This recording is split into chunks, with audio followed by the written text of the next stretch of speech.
What is going on, ladies and gentlemen? We are back at it again.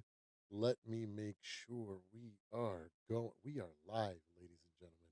We are live. It's been a while. I'm still sitting here in my gym clothes, but it's been a rough day. I had a migraine. I really wanted to get this out earlier this afternoon, but it is what it is. We're going to get at it now.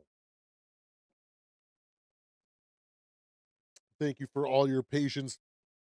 It's been a few weeks. I know life's been busy. I've been working, doing courses. I'm a man of faith. I've been doing a lot of stuff and activity in my with my church and whatnot. So revival is going strong in my city. So we've been dedicating a lot of time to that. But it doesn't mean that I didn't haven't been thinking about Vikings. I haven't been thinking about the team and what is to come for the channel. But I do apologize. I did want to make a couple videos, especially pre Kyler Murray trade, all these things. But I kept saying if you don't have anything nice to say, don't say anything at all. So we didn't say anything at all. But we are back today. We are kicking it off. We are part of this Let's Goal network. We want to give thanks to Keith over at Let's Goal for bringing us on board, allowing us to be a part of the family. We're going to ramp it up.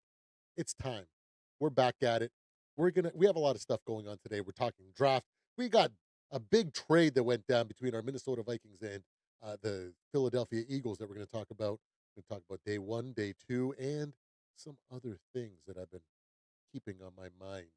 So before we get started, man, let's get that intro going.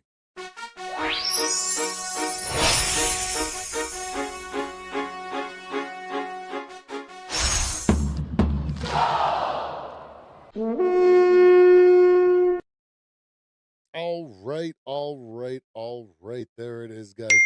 Don't forget to hit that like and subscribe. We are going to be ramping up for this next upcoming season. I know there's a lot to talk about, and I know that we haven't done a lot in the last couple of weeks, but we're going to bring it back for you guys. We're going to be the place to give you guys the optimistic, the outside of the box thinking. You know, I am your host, Supreme Overlord, aka Purple and Gold Bars, aka Mr. AI Man 3000 at your service. And we're kicking it off today. Draft one reaction is coming up at first. I really wanted to talk about what has been going on with our Minnesota Vikings, starting off with Mr. Brian Flores. You know, he's been i- i- in the freaking lab, if you want to say, hard at work, coming up with some schemes, coming up with some plans, coming up with ideas to solidify this defense and make some changes. I know that he wants to bring Dallas Turner, or at least my intuition tells me that he wants to bring Dallas Turner more into the fold as he has proven that he is a really, really good pass rusher. So I think the training wheels are finally coming off. He has proven and done enough to really take on the role of lead pass rusher. And we know that that Brian Flores believes that because of today's trade. Oh my goodness. Let's bring it up here. We'll go back to Mr. Brian Flores. The Minnesota Vikings traded today Jonathan Grenard over to the Philadelphia Eagles. We got two third round draft picks, one this week or for today, allowing us to pick back to back at the end of the draft, which is, pretty awesome. But most importantly, that second, third round is for next year. We know that next year's draft class is looking to be pretty stacked. So there might be a dime in the rough. There might not be a need for some reaching at that position next year, or it might be able to be used to package up a deal to kind of climb up and get the guy that Brian Flores wants or the guy that KOC wants. So I think it's a great trade. I think some people are going to be a little bit confused, thinking why couldn't we get a second round pick for this draft? Make sure we got something more tangible. But you know what? In the Minnesota Vikings, I trust. In this situation, I trust. They're going to make the best out of it. They're not sitting here, uh, you know, pulling straws or just kind of coming up with anything all willy nilly. They've got they're thinking. They're trying to get things going, and I'm just gonna have to use my faith and trust that these guys aren't just doing things for no reason. They have some idea behind some stuff. They have some thought behind their decisions, and I'm going to have faith that they know what they're doing, that everything's going to work out at the end. I think it's going to be a good thing for our defense as we're going to get younger. Dallas Turner being a spectacular young man, I think he's going to have a heck of a season this year with that number one role, and then hopefully we can bring it up some other guys that are looking good. And you never know, we might end up picking up a nice little uh, backup or third stringer in off the waivers or maybe in free agency, something like that. That might end up being a better situation that had Jonathan staying on this deal. But let's go over it a little bit here. The Philadelphia Eagles acquired Jonathan Grenard with the Minnesota Vikings today. So we sent uh, Jonathan Grenard. We got the number 98 pick this year and a third rounder next year. Right? Like I was saying, it's going to be a big draft next year. So this trade also includes 50 million guaranteed money to Jonathan Grenard, something that maybe wasn't in our best interest salary cap wise. So, it's going to be pretty good, Um, looks pretty good. So the Vikings are turning the corner, turning the page, moving forward, maybe getting younger, trying to develop a stronger um, defensive scheme with younger guys that are more athletic, or maybe different guys that are more capable in the eyes of Mr. Brian Flores. So this is looking good. But and for the Eagles, they kind of make out pretty good too. They got Jalen Phillips. They got now they got Jonathan Grenard. Maybe that defense becomes a little bit more stout. Hey, might be a good thing for both teams. Might be a win-win come next year around this time. We'll be thinking, wow, what a really good trade that was. But it is what it is, ladies and gentlemen. Brian Flores has been in his freaking bag, you know.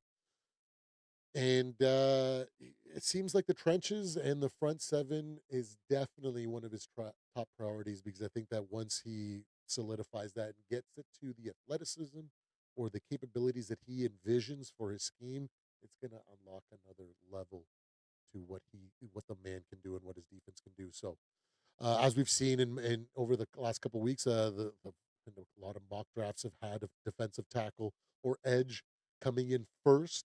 And as we saw yesterday on day one, that was definitely quite accurate. I think it's going to be a really good setup here for our blitz heavy system. And we did need some interior disruption ever since we lost Harrison Phillips.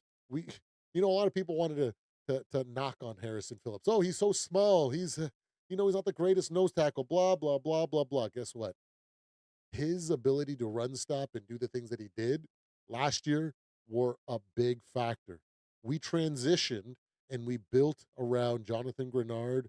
No, not Jonathan Grenard. Jonathan Hargrave, and oh my goodness, I forget the other defense, but they didn't pan out, and they were more pass block or that really wasn't the run stopping really wasn't their forte, and it was obvious, especially once we had some key injuries to Blake Cashman, that our defensive run stop capabilities were hindered with some of the offseason uh, acquisitions and releases that we had. Right, so it's nice to see that we have addressed that. Right, so yeah, now can we look at the secondary now, maybe in today and tomorrow. I know we've already gone ahead and drafted another young man, a linebacker that we'll definitely talk about here. But I'm hoping that we do go out and look for someone. I don't know if Dylan Thieneman has been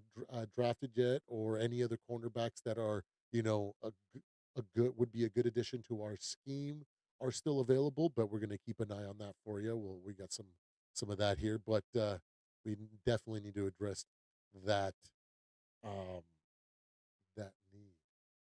The next thing that I wanted to talk about, yes, okay. Kyler Murray is now a Minnesota Vikings, right? And I said it a bunch of times before that I didn't want Kyler for the reason that I don't think. that bringing in a guy that doesn't do the homework and it just relies on his athleticism and his intuition and his just natural gifts really works well in a system that's been reported to be one of the most complicated offenses in the league. And that's just the way KOC is, okay? That's what it was like when he was at the Rams. That's why Cooper Cup was able to do what he did. Cooper Cup and all those wide receivers needed to literally know every single route from each position because at any time they were going to get rotated around. Sometimes Cooper Cup's it was in the slot. Sometimes he was out wide. He was literally everybody, and everybody had to know everybody else's positions in order to pull off that offense. It's a very complicated offense, right? And now we've seen the same type, maybe an evolution of um, that offense being brought to Minnesota, and it's interesting. Um, I just don't know how well Kyler's going to do. Maybe being traded away from the team that drafted him is going to give him a chip on the shoulder. It's going to make him put down that Xbox controller and actually pick up the playbook and do the work and become the quarterback that a lot of people believe it can become. Hey, I am still a Minnesota Vikings fan, even though I wasn't gunning for this trade. I'm still going to ride with my guy. Okay. I'm still going to be, whether it's JJ McCarthy and he ends up winning the starting role because he ends up doing all the work, as it's been clearly reported that he's been working hard this offseason to work on mechanics and just everything in general. And if he wins the role, I'm going to roll with JJ. If Kyler starts the season, I'm going to roll with Kyler because I'm a Minnesota Vikings fan first. I'm not a JJ McCarthy fan first. I'm not a Justin Jefferson fan first. I'm not a KOC fan first. I'm a Minnesota Vikings fan. And I am going to back up and I'm going to root for whoever is our starting quarterback and whoever's on the team, whichever coach we have, whichever defensive coach we have, whatever players out there. Okay. I was the one that was saying, "Hey, Brian, Ingram, our guard 2 years ago. I like what he's doing. He's doing just enough. He may not be great, but he's doing just enough." I was very happy with Gary Bradbury after that season. The boy went and freaking put on 50 pounds to try to prove that he is willing to do whatever he can. And they both had spectacular, statistically great seasons. Yes, Garrett Bradbury got just manhandled in the Super Bowl, and they got to see what we had when we were complaining about. But that doesn't negate the fact that the man is a team first player and he will do everything. And I was definitely behind him. I was definitely behind Ingram. I was definitely behind Sam. I believed before the majority did because I am a Vikings fan and I will support anyone in purple. And I really do want the best for Kyler. I really want the best for JJ and the future of this football team. So it's a bit of a situation here between Kyler and JJ. The dynamic that's going to be going on there, the competition might be good. Maybe there's animosity, but at the very least, I really hope that our team comes closer together and doesn't splinter. The defense is definitely getting addressed. Brian Flores is in his bag. He is making moves. We picked up a nice young defensive tackle on day one. We'll talk about him soon, but it is what it is, guys. We're Minnesota Vikings fans. We have pride. We have class. We're not like the Detroit Lions fans that melt down over ridiculous things. We stand strong and we focus on our team, and we definitely hold our guys to the best standards, and we bite our tongue when we need to. Okay, but moving on. Let's talk about today's draft. As of right now, I believe this is the only one that's confirmed here.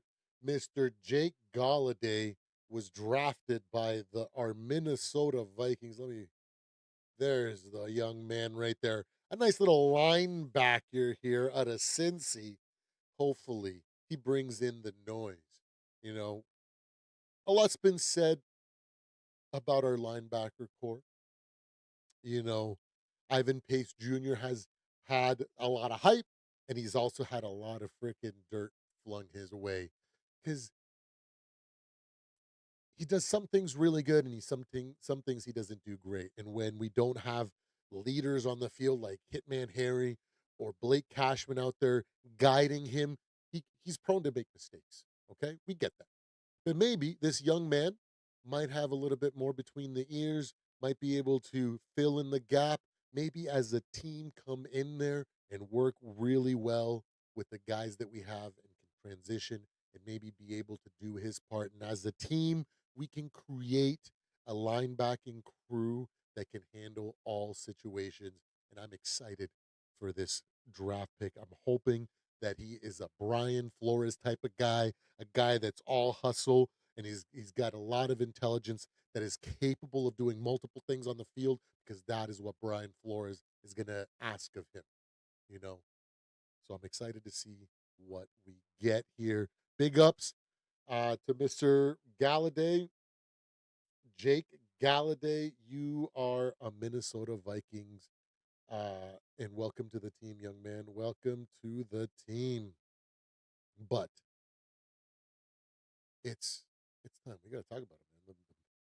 The main story. Some people are loving this pick, some people are hating this pick, and I can understand why.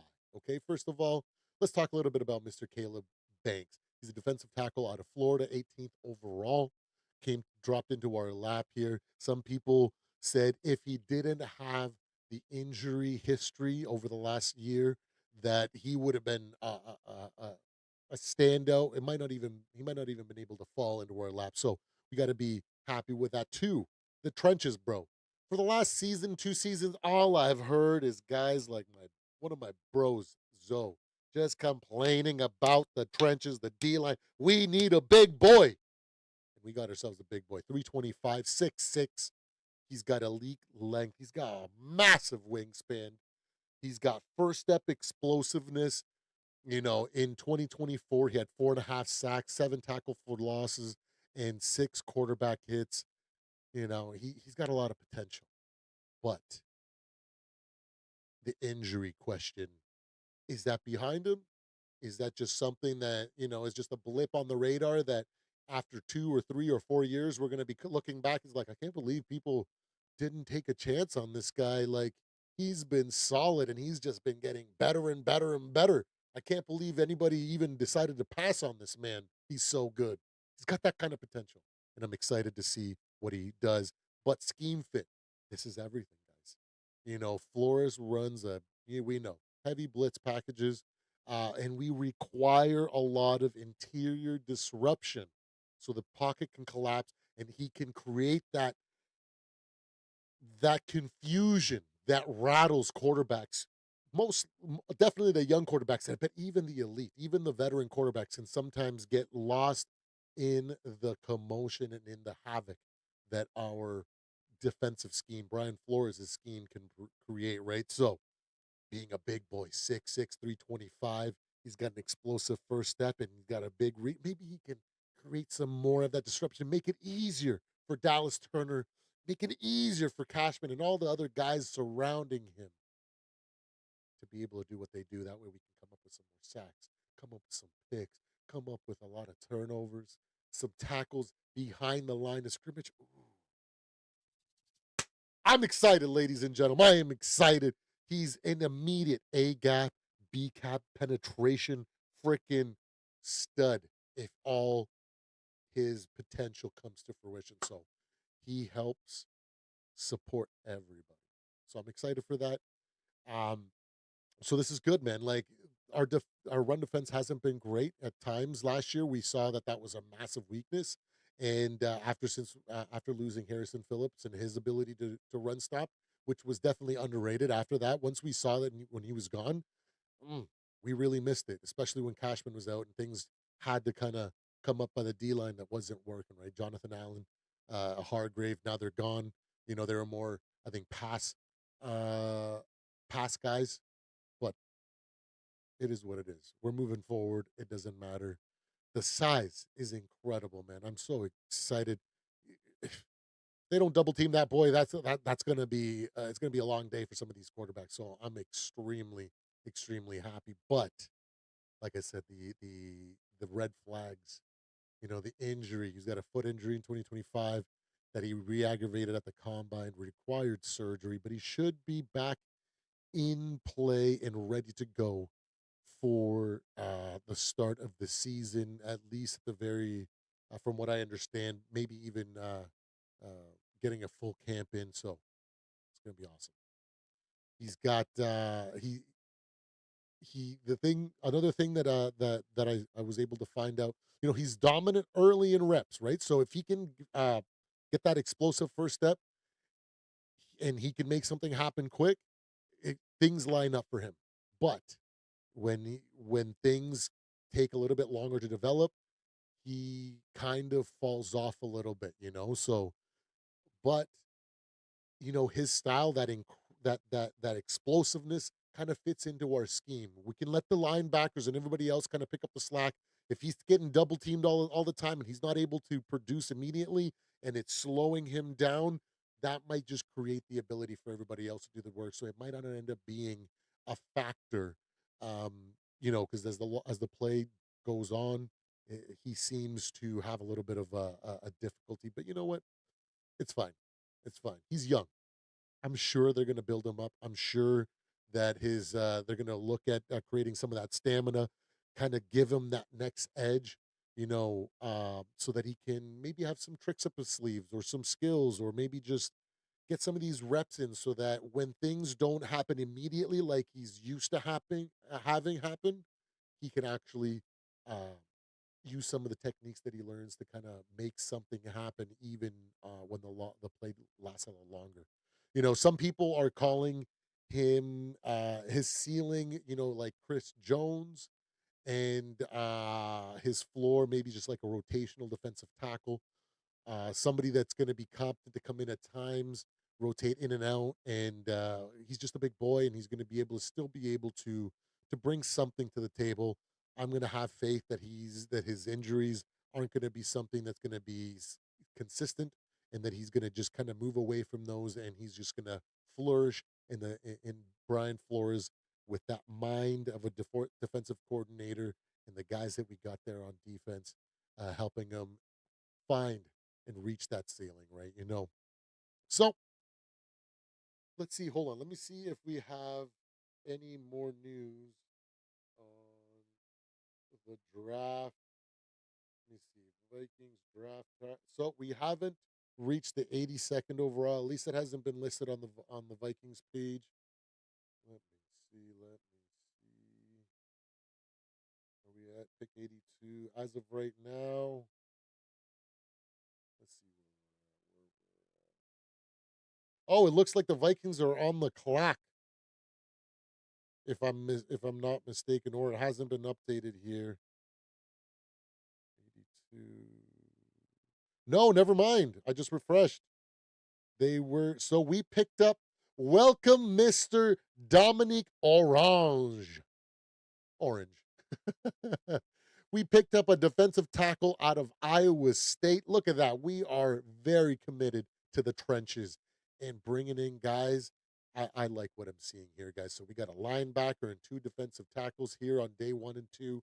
It looks like we still have two more draft picks, number 97 and 98. So hopefully we can fill in a little bit of the gap, maybe bringing in a safety and a corner here on the end of day 2. That would be something nice to see here. We're not going to stick around and hang out talking about the or waiting for those draft picks to come. I know there's a lot of other channels right now that are going. I just want to get on live and kind of talk about what is going on with our Minnesota Vikings, because it has been far too long, guys, and I do apologize.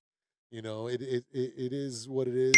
I've been really busy and taking care of other stuff, and also spending some time playing golf, traveling to Ohio to visit my sister, and playing golf with my brother-in-law, just kind of enjoying some of the off season, on top of that. And I really had the mindset, like, if there's nothing nice for me to say, I'm not going to say it, because there was a lot of times I really just wanted to jump on here and call everybody name. I'm not even going to get into it, but just kind of call out all the BS, because there was so much before the Kyler Murray trade. Oh, it was just ridiculous take after ridiculous take that I'm sure a lot of those people are now are sitting back and going, can't believe I was talking like that.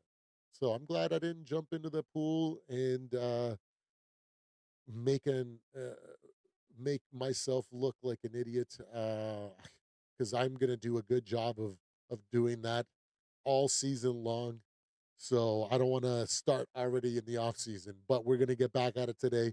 So this is what we got here for you. I really hope you guys enjoyed today's live, talking about a little bit about everything. The Jonathan Grenard trade. What a freaking move. I'm happy to see what we got there. Um, we're talking about our day two drafts, Mister uh, Jake Galladay, and our defensive tackle, Mister Orange, out of Iowa State. Hopefully, these guys make some impact, and hopefully, our next two draft picks tonight end up coming into secondary because I think might be good. The trenches are a little bit of addressed here. We can address some of the trenches later. Hey, you never know. Maybe we can bring in a center or an offensive tackle just to kind of come in because our we know Darisaw is elite, okay? Even though people want to say that he's losing a step and this and that, he was coming back from injury this year. I expect him to come back this year and look absolutely dominant like he has in the past. But our right tackle is starting to get a little bit older, and that's okay. He's still got maybe a year or two before we really got to address him. So maybe bringing in an offensive tackle to kind of groom and elevate him behind Mr. O'Neal, that would be a nice move. I wouldn't mind picking up a center, so a big boy that's got a little bit of potential here. I also wouldn't mind looking at a safety or a corner, right? But I know that we got this under control. I believe that the KOC and Brian Flores are in the draft room making all the right decisions, and we're going to see some good things to come this season. Like I said, way before on Let's Skull, my way too early prediction was that the Minnesota Vikings are going to start the season 6-0. So that hasn't changed, not one bit. So thank you so much, guys. Don't forget to hit that like and subscribe. Tune in. We're gonna try to get back at her more regular updates or uploads here going forward. We're gonna try to do one live a week, and then we're gonna start cutting those up because I just have a lot of stuff on the go. Um, Plus, I really want to get a bunch of golf in this season. I'm not gonna lie. And also, I'm coaching football, under 18 football, so uh, that's going to be taking up a lot of my time on Sundays. We're traveling some Sundays and whatnot, Sundays and Mondays. So I have a lot of homework and a lot of work to do for my guys there. So I have to put that effort in there. But I still want to make sure that we get at least one live in a week where we talk about a bunch of things that we can cut up and we can upload here for those that don't miss the live that missed the live. I really love every single one of you guys, man. Oh, do we got the host in the building? Thank you, sir, for joining us here. We are trying to get that freaking rust off here, but we're coming back at it, guys. And don't forget to check me out. And we got a heck of a show tomorrow on the Real Sports Podcast. It's going to be a fun one. It's going to be a massive round table that you guys are not going to want to miss. So come back here tomorrow night, the Real the Sports uh, draft day, draft three extravaganza. I don't know what we want to call it, but it's going to be a big one. We got Chelsea Lynn, we got our normal guys guest appearing. We got the Agree to Disagree podcast. We got so many guys coming on, guys. You don't want to miss it. We got Zoe. And Zoe likes to bring the energy, man. He's a habitual line stepper, and he's going to be crossing lines all stream tomorrow. So you're not going to want to miss it. It's going to be full of personality, going to be full of fun, and I'm going to be coming in with that logical, uh, optimistic positivity energy to kind of complement all the craziness. So I really appreciate you guys. Thank you for hanging out, guys. I will catch you guys later. Let's hit the show intro just to hear it one more time because it's been so long.